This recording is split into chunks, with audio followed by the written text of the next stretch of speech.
ایک مرتبہ اللہ تعالیٰ نے موت کے فرشتے سے پوچھا، تم روزانہ ہزاروں جانیں قبض کرتے ہو، کیا کبھی تمہیں کسی پر رحم آیا؟ یہ سوال سن کر فرشتہ موت نے ادب سے عرض کیا، یا اللہ، مجھے صرف 2 مرتبہ رحم آیا تھا۔ اور پھر اس نے ایک ایسا واقعہ سنایا جو سننے والے کے دل کو ہلا دیتا ہے۔ فرشتے نے کہا، پہلی مرتبہ مجھے اس وقت رحم آیا جب سمندر میں شدید طوفان آیا ہوا تھا، رات کا اندھیرا، تیز ہوائیں اور ایک جہاز لہروں میں ٹوٹ رہا تھا۔ لوگ چیخ رہے تھے، مدد کے لیے پکار رہے تھے، مگر کوئی سننے والا نہ تھا۔ اسی ہنگامے میں ایک عورت لکڑی کے تختے کو پکڑے تیر رہی تھی، اور اسی حالت میں اس نے ایک بچے کو جنم دیا۔ وہ بے بس تھی، کمزور تھی، نہ اس کے پاس دودھ تھا نہ کوئی سہارا، اور اسی لمحے تیرا حکم آیا کہ اس عورت کی روح قبض کر لی جائے۔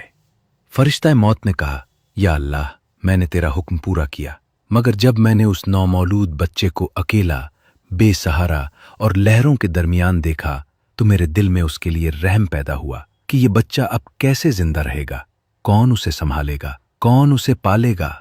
پھر فرشتے نے عرض کیا، یا اللہ، دوسری مرتبہ مجھے رحم اس وقت آیا جب ایک بادشاہ تھا، شداد، تو نے اسے بے شمار دولت دی، وسیع سلطنت دی، مگر وہ غرور میں آ گیا اور کہنے لگا، میں زمین پر جنت بنا کر دکھاؤں گا۔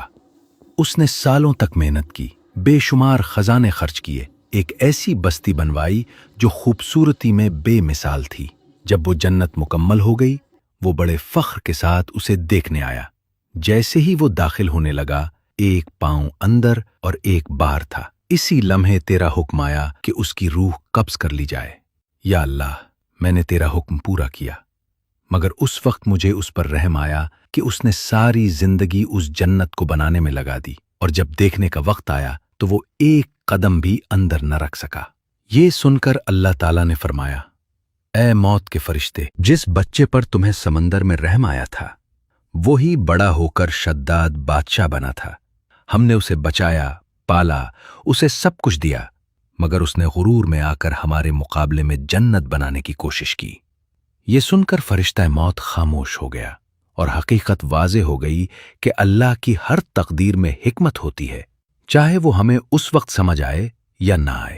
اس واقعے سے یہی سبق ملتا ہے کہ انسان کو اپنے علم اور طاقت پر غرور نہیں کرنا چاہیے، کیونکہ اصل علم اور اختیار صرف اللہ کے پاس ہے، اور وہ جو بھی کرتا ہے مکمل حکمت اور عدل کے ساتھ کرتا ہے۔